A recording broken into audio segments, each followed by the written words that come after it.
How to remove my AI on Snapchat. Hello everybody, welcome back to the channel. Today I'll guide you on how you can remove my AI on Snapchat. Now, if you open up Snapchat app and head into your chats, here at the very top you'll find the option My AI.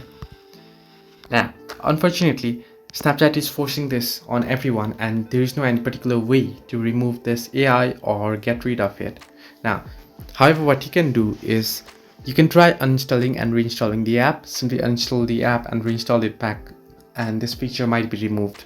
However, if this doesn't help, what you want to do is tap and hold on the My AI here on the chat, and here on chat settings you can see the option chat settings there. Tap on it and here you'll find message notifications. Make sure to disable this. Now if you enable notifications, you'll be able to get notifications from My AI, so simply disable it so that you won't be getting any notifications. And what you want to do is make sure you don't interact with Snapchat AI.